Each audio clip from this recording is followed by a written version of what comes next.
خبرنگارمون سمیرا قرایی از کاخ سفید همراه ما. سمیرا، الان دیگه آقای ترامپ میگه حتی گفتگویی هم با ایرانی‌ها در جریان نیست.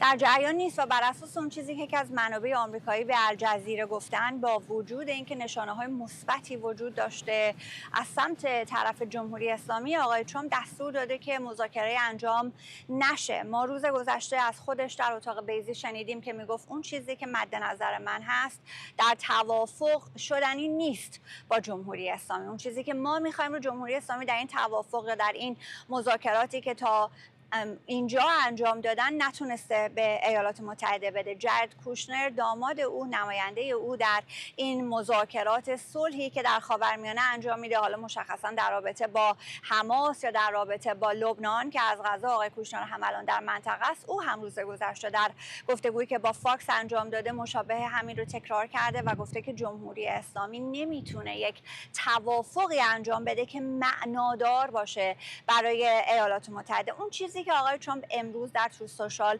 فرداد منتشر کرده میگه که هیچ مذاکره، هیچ صحبت و گفتگویی الان با جمهوری اسلامی در حال انجام نیست و برنامه ریزی هم نشده که بخواد انجام بشه در آینده. میگه که تنگه هرمز باز هست، تردد اونجا در حال انجام هست، کنترلش در اختیار ایالات متحده است، محاصره دریایی برقراره، مین روبی انجام شده از تنگه هرمز. آقای ترامپ میگه که الان دیگه مینی وجود نداره در تنگه هرمز، هرچند ادعایی است که خیلی مبهمه، به این خاطر که خب بارها اعلام شده بود، همین دولت ایالات متحده اعلام کرده بود که این مینها با کمک کشورهای دیگه میتونه جمع آوری بشه. پیشتر صحبت‌هایی میشد راجع به اینکه ایران و عمان یک ترتیب بیاندیشن با هم این کار انجام بدن. این اتفاقات نیفتاده. بین ایران و عمان هیچ گونه الان مذاکره حتی معناداری در رابطه با تنگه هرمز در جریان نیست. امروز طرف قطری هم این رو روش تاکید کرده بود. ماجد الانصاری، سخنگوی قطر، دولت قطر، میگه که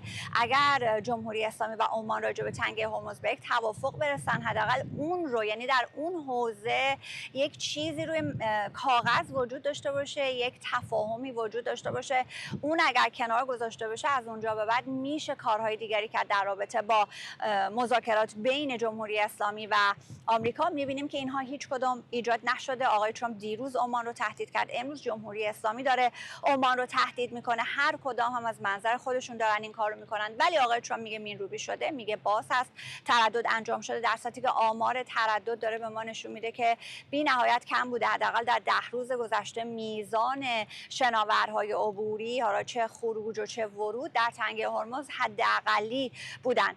از این گذشته یک تنش بسیار مهم هم این در امروز اتفاق افتاد که بی سابقه بود. در هفته‌های گذشته میشه گفت از ماه می تا الان، اون هم حملاتی است که جمهوری اسلامی به امارات متحده عربی انجام داده. 2 موشک بالیستیک رو پرتاب کرده به سمت امارات. هفته‌ها بود این اتفاق نمیافتاد، هرچند که شناورهای اماراتی رو در تنگه هرمز خلیج فارس میزد، ولی به خاک و آب امارات متحده عربی موشک پرانی نمیکرد، پهپاد پرواز نمیداد. ولی الان میدونیم یکی رو در آبهای خود امارات سرنگون کردن، دیگری در خارج از آبهای امارات بوده. وزارت دفاع امارات این رو در شبکه اجتماعی ایکس داره معرفی میکنه. از اون سمت هم نگاه میکنیم وقتی به اظهارات مقام‌های ایرانی، میبینیم که این تنش‌ها رو دارن ادامه میدن، به این خاطر که به دنبال تمام کردن آتش و جنگ برای همیشه هستند. این اگر صحبت آقای عراقچی رو نگاه بکنیم و دنبال آتش بس نیستند. از سمت ایالات متحده بحث، اونطور که آقای ترامپ حداقل در این 2-3 روز گذشته باز روش تاکید کرده، بحث هسته‌ای است. روز گذشته نوشته بود که هدف اول ما هسته‌ای است. واقعا روشن نیست که دو طرف در این شرایط آیا حتی راجع به یک چیز مشترک دارن صحبت میکنن یا نه. اون صحبتایی که قالیباف انجام داده، خواستهایی که جمهوری اسلامی داره ترسیم میکنه برای باز کردن تنگه هرمز، اینجا در ایالات متحده به شما نه میشنوید، نه اینکه اصلا قصدی وجود داشته باشه که دولت ترامپ بخواد این اقدامات رو انجام بده. اینها هم هیچ کدام صحبتش رو دولت آمریکا انجام نمیده. آقای ترامپ یک اقدام دیگر هم امروز انجام داد در تروث سوشال، یک عکسی رو از لینزی گراهام منتشر کرده بود، سناتور فقیه تقلید که عکسی است که میگه چند هفته پیش انداخته در حالی که داشته بهش خوش میگذشته. کلاهش رو نگاه کنید و کلاهی که سناتور گراهام روش سرش هست اون عبارت ایران رو دوباره عظیم و با شکوه بکنیم روش هست که آقای ترامپ داره توجه رو به اون سمت جلب میکنه. باز در یک نوشته دیگه تنگه هرمز رو عکسش رو منتشر کرده و نوشته که این جزء قلمرو، در واقع اینا همه یک عکس و یک طراحی است که جزء قلمروی از ایالات متحده است.